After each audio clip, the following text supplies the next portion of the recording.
It seems like all we ever hear from financial advisors is we need to save more money. Save, save, save. But when is it time to enjoy our money?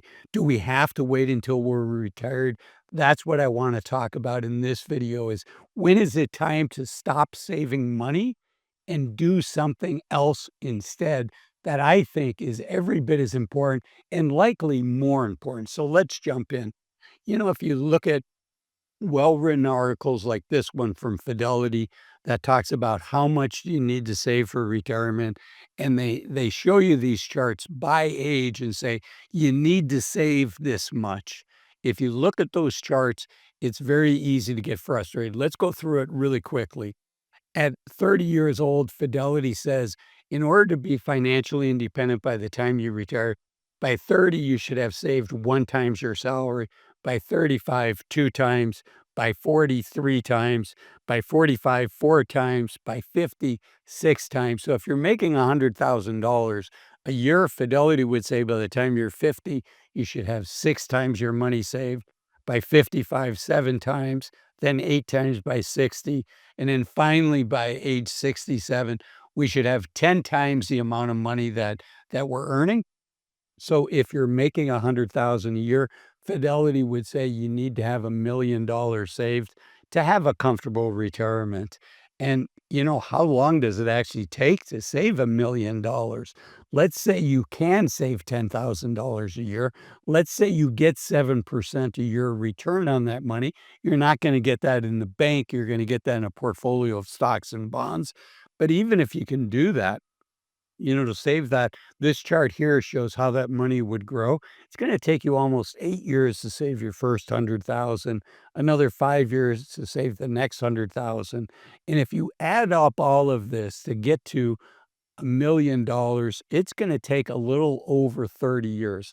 That's a long, long time. And you know what? The reality is very few of us save that amount of money. In fact, this article by The Ascent, which is a division of the Motley Fool, shows us that only 3.1% of Americans have $1,000,000 or more saved for retirement. It's actually 3.2%. So you can see it's very low. And, there's a flaw with that, which is it's just retirement savings. So what about our net worth? The Federal Reserve puts out a study every 3 years called the Survey of Consumer Finance, and this study shows that the average 55 to 64-year-old has $365,000 saved, and then 65 to 74 have a little under $410,000 saved. But it's important to note that about half of that is our home equity, the value of our house less what we owe on it. And so that would include our retirement savings, our taxable savings. That would include everything that's in our net worth. So you can see very few of us are going to make it to that $1,000,000 benchmark. But the good news is, according to BlackRock and other studies, BlackRock is the world's largest asset manager. They manage trillions of dollars for their clients. And they did a study that's called "To Spend or Not to Spend." And you can see here, this is the percent of assets remaining after 17 to 18 years of retirement. And if we go to this category of 80 to 100% remaining, and this covers their lowest wealth clients in orange, and then in yellow, their medium wealth, and then their highest wealth. You can see let's call that 10%. And then people that have 100% or more of what they retired with 17 or 18 years ago, that's, anywhere from 30 to 40%. So collectively, about half of people still have 80% or more of what they initially retired with 18 years later. So what are we sacrificing in order to save up this money that we may never use?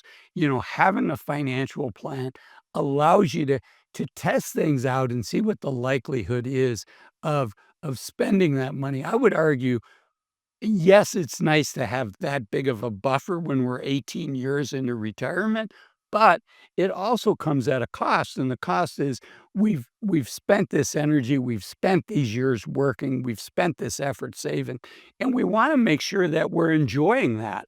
And so I think having a financial plan makes a lot of sense, so you know when to stop saving and start enjoying your money, even if you keep working. We're gonna talk about that in a second. But in order to do that, I think you need to have a plan. The gold standard to come up with a plan is to work with a fiduciary financial advisor to come up with a plan for you. Most of those folks are going to charge about 1% a year of the assets that they manage for you. And I know there's a large segment of my audience that says, you know what, Asul, I'm just never going to do it. I mean, good for you, Asul. I know you're a retired financial advisor. And if that's you, if you're saying, Asul, I'm just never going to use it, there's great software that you can use to do it on your own. The software I like is called Bolden, used to be called New Retirement. You can find it at this link here. It's very affordable. It's about $120 a year. Um, and it's much better than using Google Sheets or Excel. It's just too easy to make a mistake, forget something, type in a formula incorrectly. So do yourself a favor, use software that's designed to help you come up with a plan so you don't end up 20 years later and find yourself that you haven't spent the money that you worked hard. So what should we do instead? Well, first off, I want to remind all of us that our health is much more important than our wealth, right? If we have all this money in the bank, but we don't have our health in order to enjoy it, then yes, it's good that we can get the medical care that we need, but we're not going to be able to get the enjoyment that many of us in our 30s, 40s, 50s, and 60s are dreaming of this retirement where we get to do these fun things that we've always hoped to do. And I wanna see you achieve those goals. I wanna see you achieve the things I want to see you achieve your retirement dream, and for most of us to do that, we have to keep our health. So, at some point, I think we should stop saving, and we should start flexing our spending muscle because we don't just flip a switch and go from being a good saver to a good spender. And in order to enjoy our retirement, really, we need two things. We need confidence that we can spend the money that we're spending so we don't unnecessarily sacrifice. And we also don't want to unknowingly put our retirement at risk. So, first, we need confidence. We get that with a plan. I talked about Bolden earlier. Again, here's the link where you can sign up. I am an affiliate of Bolden's. Um, so that's the first thing that we need. The second thing that we need is we need to have the mental fortitude to actually spend this money, the mental comfort to spend it because it's hard to switch. And so if you're saving money and you're getting close to retirement and you're like, I really want to have more and more and more for retirement, and I can let you know a secret. The vast majority of people, no matter how much they have, they feel like they need to have at least twice that much to feel comfortable for retirement. So I urge you to think about that. Do you really need it, the money? And if you do, great. Come up with a plan, know what that is. I do want to say if you enjoy videos like this, I have a free newsletter that I think you'd enjoy where I talk about stuff like this. You can find my free newsletter here. And then also, if you enjoyed this video, the YouTube algorithm says this is the next video of mine specifically for you that you should watch next. Thanks for watching this one. And remember to spend that money. Take care. Bye bye.